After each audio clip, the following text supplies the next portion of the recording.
Terry, thanks for that great question. You know what? Raheem is rejoining us. He has been monitoring questions coming from people on Facebook. Raheem, are you there with us now? Yeah, I'm here. All right. What kind of question are we looking at here? All right, so we got quite a few questions on the Facebook and on the Zoom chat. So let's see. The first question we have is about the vaccine. So what about people who do not have access to internet or email but want to register to get the vaccine? Dannette, I guess that's yours. Yeah, that's mine. And so we have a toll-free number that people can call in to get registered. I'd like to give that out. Maybe Raheem, you could put it in the chat for me. Right. It's area code 833-998-2275. And if they call, there's a little bit of a wait. We're making a transition from one call center to another, but we are available to help people get registered because we know that everybody doesn't have the internet. And so we're doing it by phone. From what we've been seeing across the country, that patience is a very important virtue when trying to get yourself involved with this? Yes, I would agree.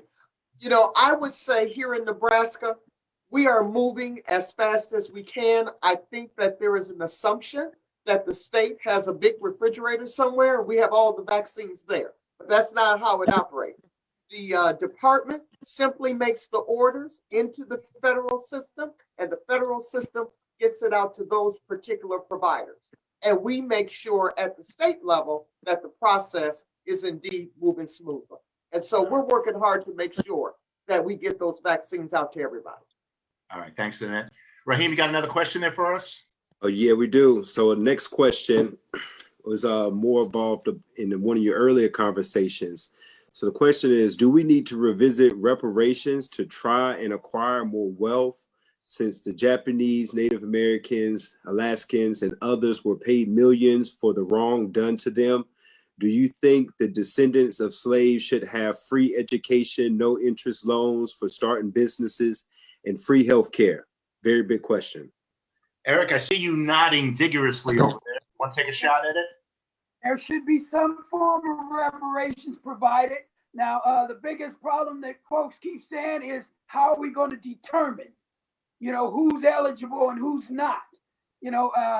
That's something on their end has to be done, but something needs to occur because as he mentioned, all the other racial groups or ethnic groups that have faced oppression here in the United States have received reparation, and former slave owners have received reparations as well.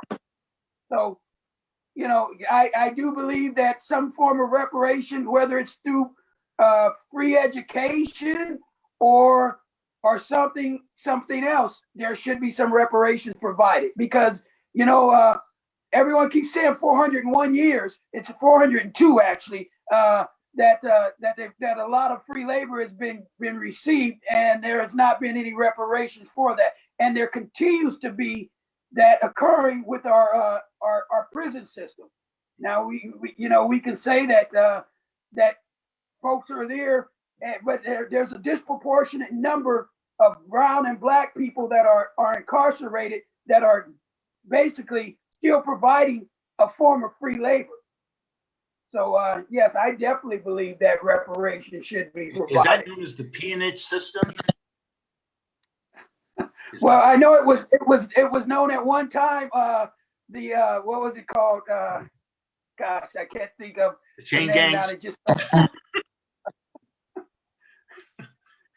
Anybody else have a thought on that? Dr. Robinson? Not to keep beating a dead horse deader, but we were brought here to be enslaved. Just to give us an example of when we ask about the reparations question, Haiti, which overthrew their French slave autocracy in 1808, I want to say, 1798. I mean, a long time before slavery ended in this country. Francois Louverture? Huh? Was that who that was? The George Washington of Haiti? Francois Louverture? Yes. And if you look at Haiti today, what happened with Haiti? Because they isolated Haiti. They devalue Haiti, they defund Haiti, they keep Haiti what Haiti is, all because Haiti overthrew white supremacy. White supremacy is not going to pay reparations to Black people. It is not. After slavery ended in this country, in the US, some slave owners got reparations. Black people did not. So again, we have to be our own advocate. We cannot keep thinking of this as a fair system. It is not. It is never going to be fair. We have to create what we want it to be. And that includes a lot of things like voting, votes craziness out as much as we possibly can. So we have to work within the system and we have to work outside of the system. I would love for reparations to be paid to Black people, but if reparations comes our way, they're going to call it welfare. Yeah, and we never really got our 40 acres and a mule, did we? A handful of people maybe, and then that was taken later on. I think you're talking about the folks in South Carolina that had a community and they came and then took it away from them years later. And if you look at what happened in Tulsa, Oklahoma, I mean, Black Wall Street. It's just flat out. There's no fairness in white supremacy. Look at what white supremacy did January 6th. Hang Mike Pence. Who's more loyal to Donald Trump than Mike Pence? I mean, so you cannot count on white supremacy to be fair. It's not going to be. The country was founded on white supremacy, and as long as it can stay in power, that's what it's going to do. Certainly, reparations are not going to come our way through that. One of the things I like that Dr. Robinson said this evening, which is just so true and has been true for me, personally and professionally, we really have to learn how to work the inside game and the outside game. And I often wonder, are we teaching our young people the importance of that? Nothing for us is a straight shot to the top. It's always through a lot of different channels, but we have to understand how to work the inside game and the outside game. And one of the things I can say about people who don't look like us, they have a foot ahead of us because they got that mastered from the very beginning.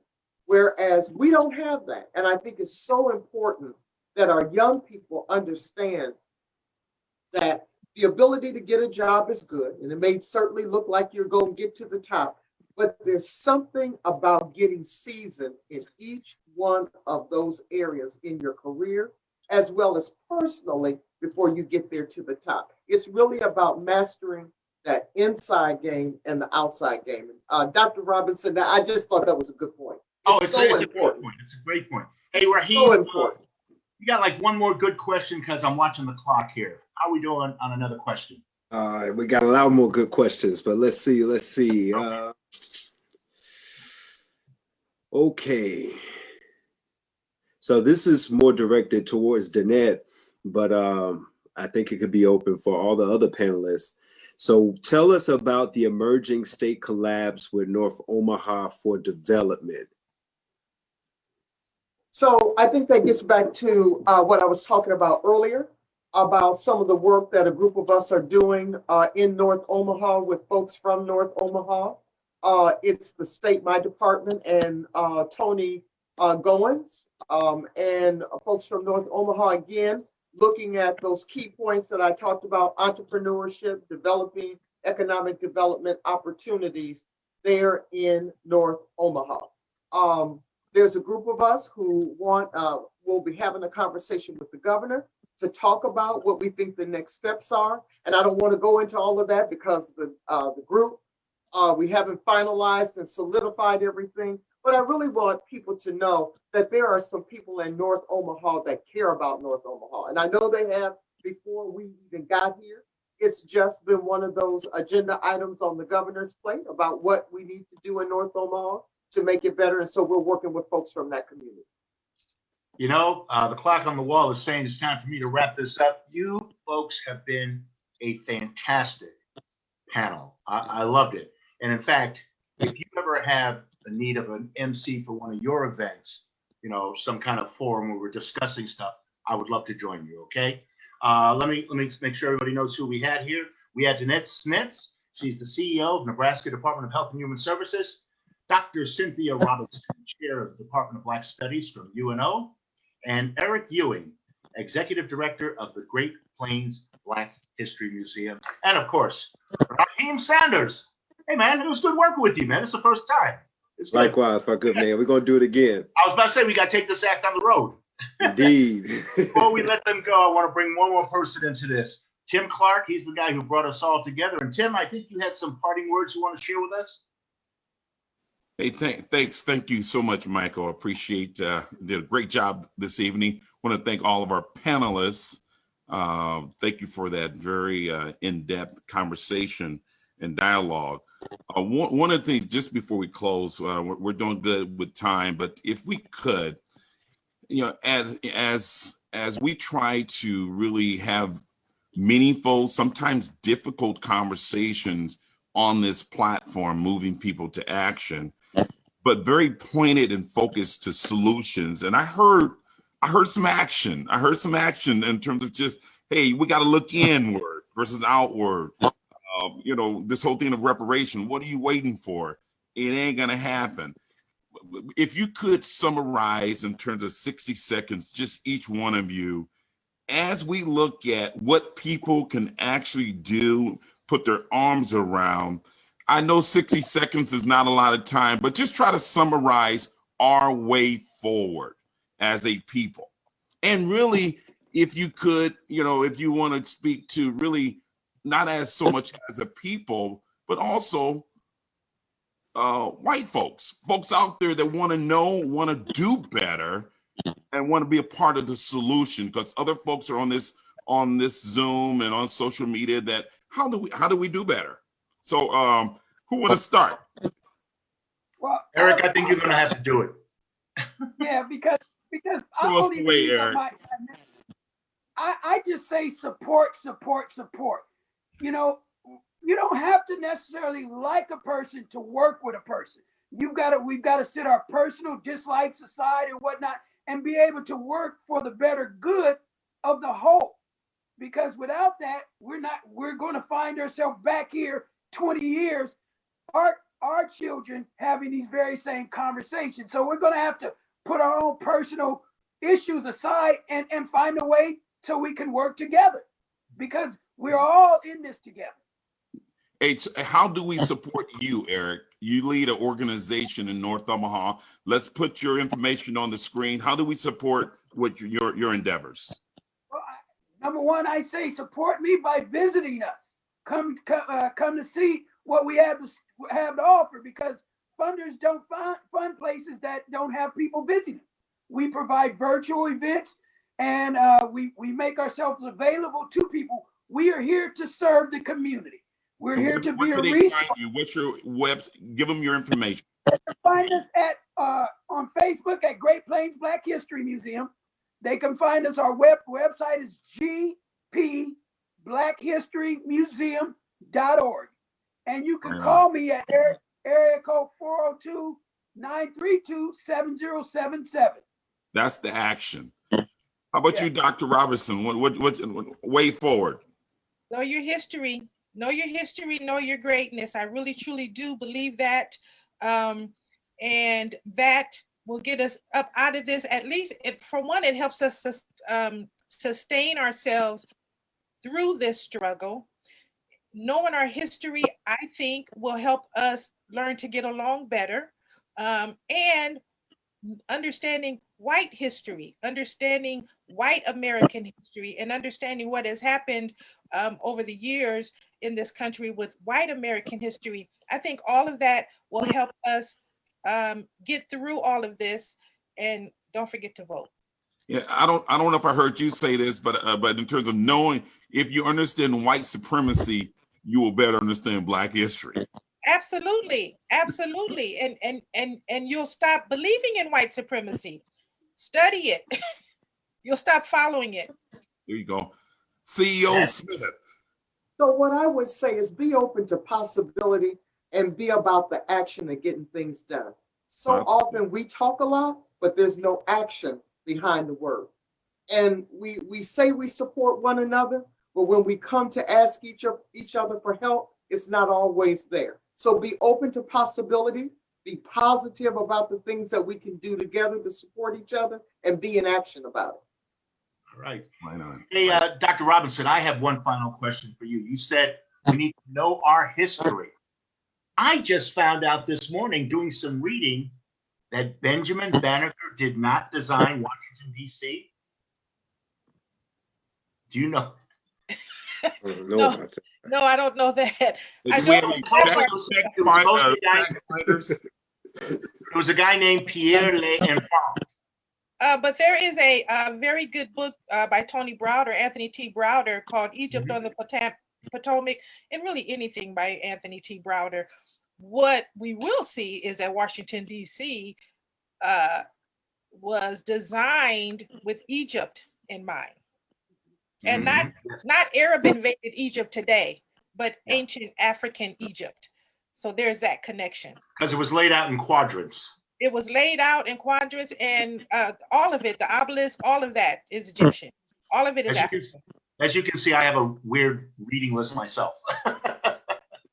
Hey, thank you. Tim, are you finished? Yeah, I want to thank our sponsors. You guys, we could not do this, and we do have one of our sponsors as a panelist tonight, CEO Smith, Department of Health and Human Services. Thank you so much. And we're going to continue to do work with the department. I want to thank the Empowerment Network, Willie Barney and his team. They've been with us day one.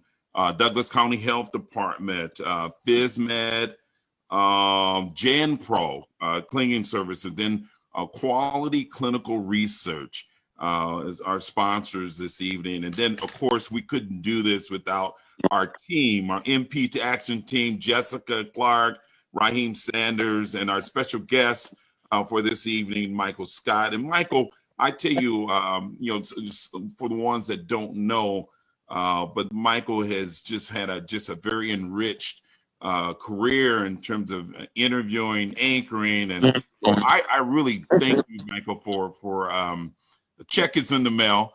I know. You know what? I'm glad you brought that up about my background. When you reach a certain age, you say, the hell with it. Trina Clayton, a few months ago, asked me to do a seminar for her down at UNL. And she said, send me a list of what you've done in the last few years. And she called me up. She goes, my God, you've done a lot. I said, yeah. She goes, are you in the NABJ or the NAB, the Nebraska Broadcasters Association? And I said, no, I'm not. I've done more. Well, you should be. Anybody else in that association, yeah. But I'm not on it. One last thing, Michael, and to our panelists and viewers out there. My birthday was. Don't you take my clothesline. I know I'm not closing right now. I got my own clothesline. You know, I remember I do got a talk show now on NBC Omaha. But the thing is, I'm celebrating. 5-6. I celebrated January 7th. So I'm having a year-long celebration. Okay, I'm doing every month leading up to my next birthday. So what I would like to ask folks to join me. I'm 56 years old. I would like 56 people to join and become a member of the Great Plains Black Museum. We put the link in the feed. Okay. Can I get at least everybody on this, at least the panelists, to join? And so Raheem, okay, so thumbs up, everybody. So please join me and help me celebrate my birthday year. I'm looking for 56 individuals to join the museum by the end of this month. So report back to me, Eric, if that doesn't happen. And I'm going to have you on my talk show as well, so we continue to get at least minimum in terms of 56 people to join the Black Museum in honor of my birthday, Capricorn.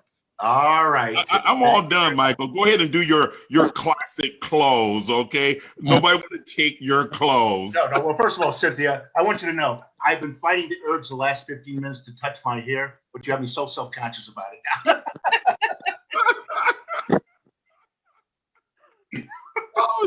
Yeah. Listen, thank you everybody for a very spirited evening. I really appreciate it. I know we're going to be doing it again. Oh, And yes. until next time, you take care of one another. Right on. Thank Everyone. you guys so much. God bless. Be safe out there. Wear your masks.